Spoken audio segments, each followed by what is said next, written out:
All right.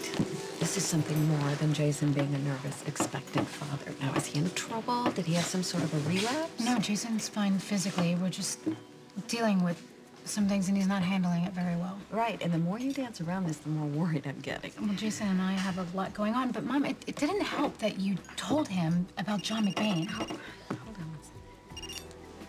This is Max. This has to do with Sonny. I don't care about Sonny. You have to tell me what you told Jason about John. Nothing. Yes, really. You said something. You said that I was talking to him at your house. I did say that. I need to know exactly what you said to Jason. How did McBain's name even come up? All I said to Jason was that I wanted the two of you to be able to talk to each other. Okay. So you wouldn't open up to strangers. You said that I opened up to John? I said something like that. I don't know exactly. It wasn't exactly Are those you kidding words, me? but Do that you was realize that he's a cop? Yes, that I know he's he's a ex-FBI? cop, honey. I know that. Okay, well, did it ever occur to you that maybe Jason would have a problem with that? No, it didn't occur to me because I'm so upset that you're so upset, and I just want him to be more supportive. Well, I mean, it's not Jason's fault. It's his fault that he left his pregnant wife here without a ride home. Now, does the tension between the two of you have something to do with McBain? I mean, it has to do with a lot of things, but yes, McBain is one of them. What happened in the church? Oh, Mom, it's a long story. Party's over. I got all night. Okay, I ran into John after Robin's funeral, and I didn't know who he was, and I just started talking. And of course, Jason was not happy with that. All right, well, I didn't mean to fuel the fire. But for future reference, if you had confided in me, I would know what secrets to keep. I'm sorry. I'm sorry if I implied that you did something wrong. You didn't. It's just very complicated. Well, I'm sorry, too. And let me make it up. I'll drive you home, all right? And then we'll stop and we'll get some dessert. That is very sweet. Thank you. But I think I'm going to wait here for Jason. I'm confident the two of you are going to be able to work this out. I hope so. He loves you. You love him. You both love this baby. It's all fine.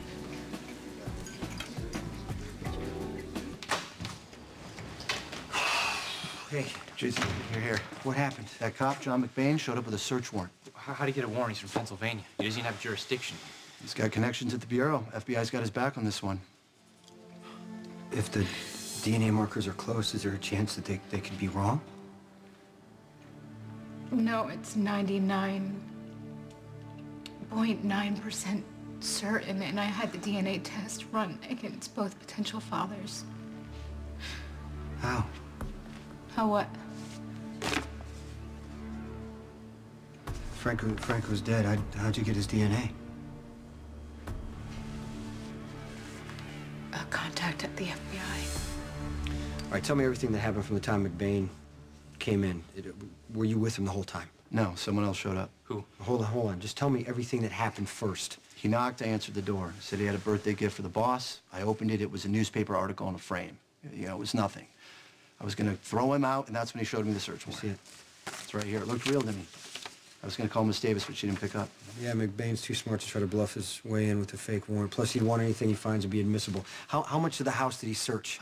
I don't know. The whole thing, probably. Went up the stairs, came out the kitchen, but he couldn't have found anything. The boss doesn't keep anything sensitive here. It's not good. It's not good. You knew we were watching out for McBain. That's why Bernie emailed everybody a picture so we knew who to look for. I mean, how could you let him walk through the house alone? I'm sorry. Like I said, someone else came to the door. Some doctor looking for Miss Howard. Was it Dr. Keenan? Yeah, that's him. He said he had to speak with her. He even wanted me to tell him where the party was so we could track her down. I said, there's no way you're spoiling Mr. C's birthday. There's nothing to spoil. Both my dad and Kate bailed on the party. I think they had a fight or something. Are you sure? I mean, the boss has been really happy lately. Except for the trial, of course. Basically, Miss Howard walks on water. Yes, speaking of that, how has Kate been treating you lately? What do you mean? I mean, she's polite, she's friendly, what? She's been a little tense, snapped at me a few times, but guys, we've dealt with worse. What did Dr. Keenan say about her? He just said that he had to speak with her, that it was urgent and confidential. Any idea what's going on here? No, but I'm gonna find out.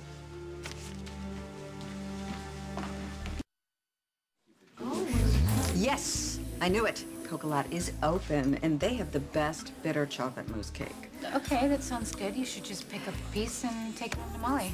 Yeah, but I'd rather go with you. I want to treat you to some dessert. Besides, you don't even know if Jason's coming back. I think I'm gonna take my chances. All right, well, I'll wait with you if you want. No, we've got a lot to work through, Mom. All right, well, there's not much you can do if he keeps shutting you out. Yeah, I know. It's just this is the way Jason deals with things. It's, you know, his process. Yes, I know his process. I just want him to be supportive of you. He will. I mean, I hope so.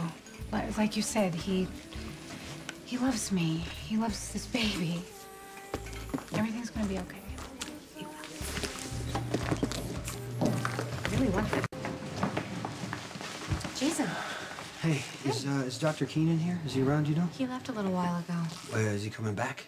He went looking for a patient. I don't know how long that'll take. Okay. Okay, thank you. Okay. Actually, you know what? Can I ask you a question? Yeah, of course.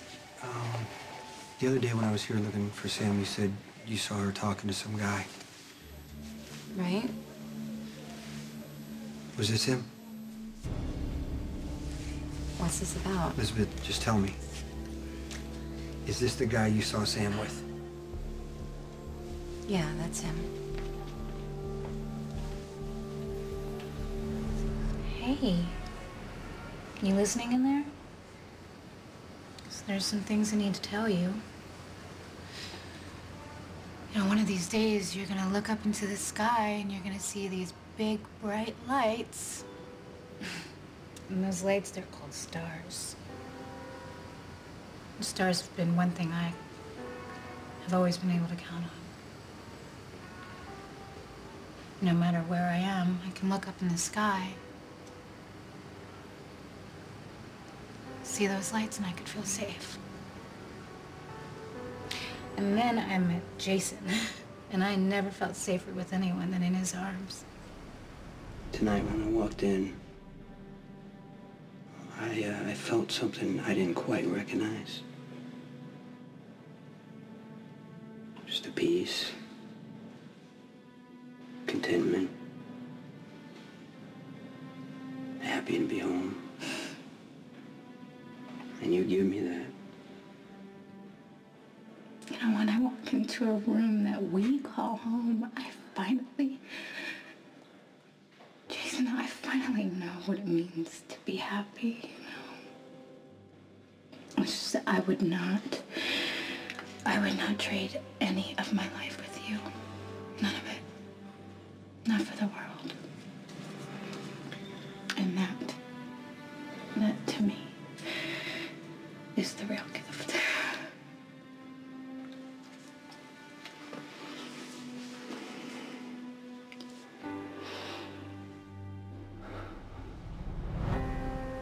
But you're gonna know what that feels like, because he is such a good person, and he's gonna be such a great father. Just don't want to lose him. Please, don't let me lose him. Oh, send me a sign that everything's gonna be okay. Jason?